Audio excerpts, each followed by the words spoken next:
ನಮಸ್ಕಾರ ಪ್ರೀತಿಯ ವೀಕ್ಷಕರೇ, ನಾವು ನವರಾತ್ರಿಯ 3ನೇ ದಿವಸದ ವಿಶೇಷ ಬಗ್ಗೆ ನೋಡೋಣ. ನವರಾತ್ರಿಯ 3ನೇ ದಿವಸ ವಿಶೇಷವಾಗಿ ನಾವೆಲ್ಲರೂ ಕೂಡ ಚಂದ್ರಘಂಟಾ ದೇವಿಯನ್ನ ಆರಾಧನೆ ಮಾಡ್ತೀವಿ. ಚಂದ್ರಘಂಟಾ ದೇವಿ ಅಂತ ಹೆಸರು ಯಾಕೆ ಬಂತು ಅಂತ ಹೇಳಿದ್ರೆ, ಹಣೆಯ ಮೇಲೆ ಅರ್ಧ ಚಂದ್ರಾಕೃತಿಯಲ್ಲಿ ಅಲ್ಲಿ ಒಂದು ತಿಲಕವನ್ನ ಇಟ್ಕೊಂಡಿರೋದ್ರಿಂದ ಆ ದೇವಿಗೆ ಚಂದ್ರಘಂಟಾ ದೇವಿ ಅಂತಕ್ಕಂಥ ಒಂದು ಹೆಸರನ್ನು ಬಂದಿದೆ. ಚಂದ್ರಘಂಟಾ ದೇವಿ ಆರಾಧನೆ ಮಾಡೋದ್ರಿಂದ ನಮ್ಮ ಜೀವನದಲ್ಲಿ ಯಶಸ್ಸು, ಆತ್ಮವಿಶ್ವಾಸ ಅಂತಕ್ಕಂಥದ್ದು ಹೆಚ್ಚುತ್ತೆ ಅಂತೇಳಿ ಹೇಳಲಾಗತ್ತೆ. ಪಾರ್ವತಿ ದೇವಿ ಶಿವನನ್ನ ಕುರಿತು ಮದುವೆ ಆಗಬೇಕು ಅಂತ ಹೇಳಿ ಆಸೆ ಪಟ್ಟು ಹಲವಾರು ವರ್ಷಗಳ ಕಾಲ ತಪಸ್ಸನ್ನ ಮಾಡಿ ಕೊನೆಗೆ ಶಿವ ತನ್ನ ದೇವಗಣದೊಂದಿಗೆ ಮದುವೆ ಆಗ್ಲಿಕ್ಕೆ ಬಂದಾಗ ಆ ಉಗ್ರ ರೂಪವನ್ನ ನೋಡಿ ಪಾರ್ವತಿ ಮೂರ್ಛೆ ಹೋಗ್ತಾಳಂತೆ.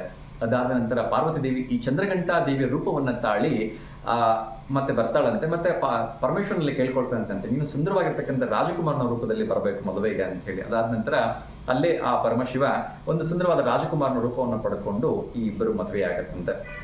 ಅದಾದ ನಂತರ ಈ ಒಂದು ಕೆಟ್ಟ ರಾಕ್ಷಸರ ಒಂದು ದಮನಕ್ಕಾಗಿ ಎಲ್ಲ ದೇವತೆಗಳು ಬಂದು ವಿಷ್ಣು ಮತ್ತು ಬ್ರಹ್ಮ, ವಿಷ್ಣು, ಮಹೇಶ್ವರನ ಹತ್ರ ಕೇಳ್ಕೊಂಡಾಗ ಆ 3 ಜನರ ಕೋಪದಿಂದ ಸೃಷ್ಟಿಯಾಗಿರ್ತಕ್ಕಂಥ ದೇವಿ ಈ ಚಂದ್ರಘಂಟಾ ದೇವಿ ಅಂತ ಹೇಳಲಾಗತ್ತೆ. ಮತ್ತು ಅವರೆಲ್ಲರನ್ನ ಅಂದ್ರೆ ಎಲ್ಲ ಕೆಟ್ಟ ರಾಕ್ಷಸರನ್ನ ದಮನ ಮಾಡೋದ್ರ ಮೂಲಕ ದೇವತೆಗಳಿಗೆ ಮತ್ತೆ ಅವರ ಎಲ್ಲ ಅಧಿಕಾರವನ್ನ ಈ ದೇವಿ ನೀಡಿಸ್ತಾಳಂತೆ. ಅದರಲ್ಲೂ ಕೂಡ ವಿಶೇಷವಾಗಿ 10 ಕೈಗಳಲ್ಲಿ ಹೊಂದಿರತಕ್ಕಂಥ ಈ ದೇವಿ 10 ರೀತಿಯ ಆಯುಧಗಳನ್ನು ಹಿಡ್ಕೊಂಡಿರ್ತಾಳಂತೆ.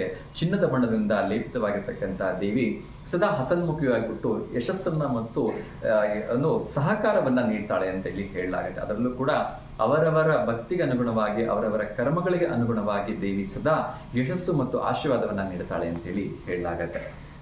ಇದಿಷ್ಟು ಹೇಳ್ತಾ ಇವತ್ತಿನ ಈ ಒಂದು 3ನೇ ದಿವಸದ ಚಂದ್ರಘಂಟಾ ದೇವಿಯ ವಿಚಾರವನ್ನ ಮುಗಿಸ್ತಾ ಇದ್ದೀನಿ. ಎಲ್ರಿಗೂ ಒಳ್ಳೆಯದಾಗಲಿ. ಮತ್ತೊಮ್ಮೆ ಎಲ್ಲರೂ ಕೂಡ ನವರಾತ್ರಿ ಹಬ್ಬದ ಹಾರ್ದಿಕ ಶುಭಾಶಯಗಳನ್ನು ತಿಳಿಸ್ತಾ ಇದ್ದೀನಿ. ನಮಸ್ಕಾರ.